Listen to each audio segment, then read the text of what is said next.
Hello everyone, this is lecture 115। इसमें हम wind pressure on wall और चिमनी जब लगेगी तब बॉटम में कितने स्ट्रेसेस डेवलप होंगे उसके बारे में डिस्कस कर रहे हैं। तो सबसे पहले आप देख लो कि एक कोई अगर सॉलिड किसी तरह का ये ट्रेंगुलर शेप में आपकी वॉल है या जिसकी थिकनेस टी है और V इंटू डी उसका डायमेंशन है, क्रॉस सेक्शन है। तो यहाँ जैसे B बाई डी इसका क्रॉस सेक्शन है, आप देख सकते हो। इस पर विंड लोड मान लीजिए P इंटेंसिटी का लग रहा है। तो यहाँ पर कितना बॉटम में D और C पर कितना स्ट्रेसेस डेवलप होंगे, ये हम अगर फाइंड आउट करना चाहें तो कैसे ज्ञात करेंगे। तो ये इसमें कोई दिक्कत ऐसी नहीं है। एक तो इसका स्वयं का लोड जो है W आएगा और इसको एरिया से डिवाइड कर देंगे तो सिग्मा डी डायरेक्ट स्ट्रेस जो यहाँ बॉटम में लग रहा है वो आ जाएगा। अब सवाल ये है कि A क्या है, that is A into B, that is जो क्रॉस सेक्शन आपका होगा।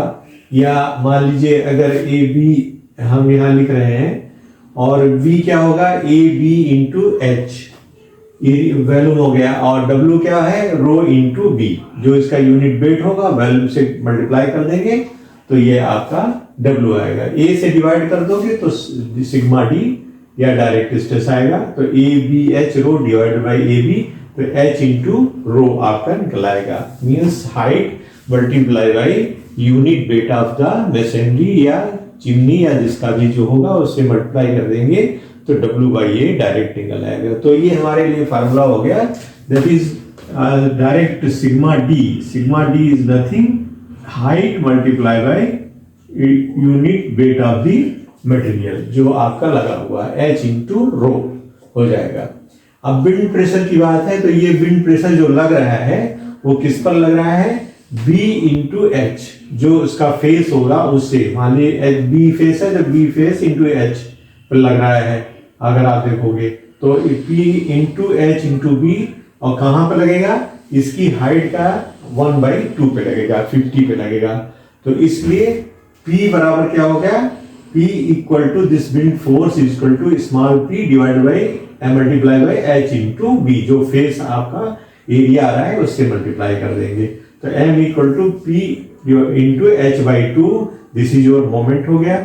और z क्या है, I by Y is equal to your z equal to I by Y. तो I क्या है, अब बी डी क्यूब बाई 12 होता है। अब यहाँ पर आपको d बाई 2 से डिवाइड कर दोगे तो बी डी स्क्वायर बाई 6 जो वेल नोन है, तो यहाँ बी डी स्क्वायर बाई 6 हो जाएगा।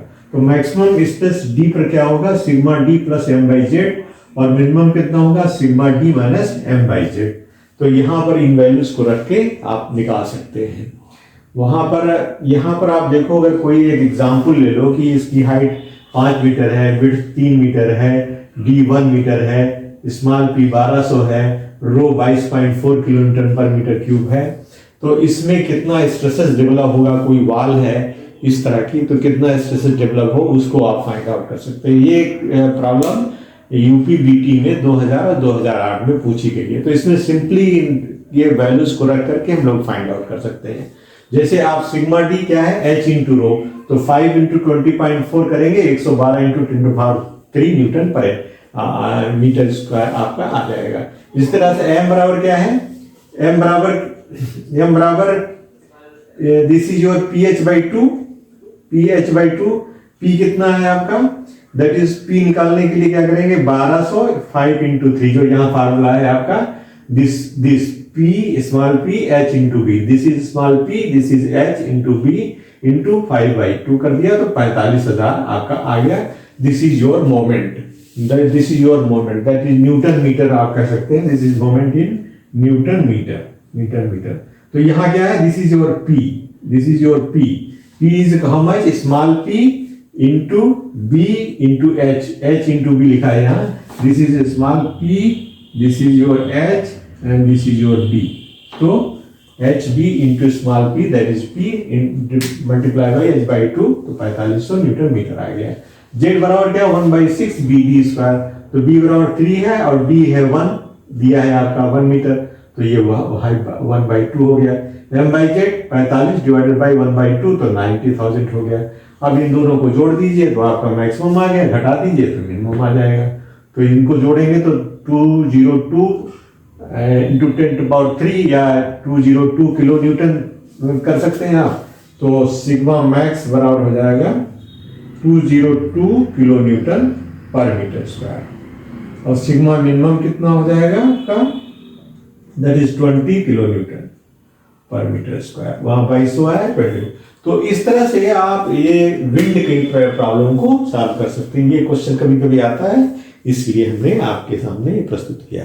Thank you for attending class. Thank you very much.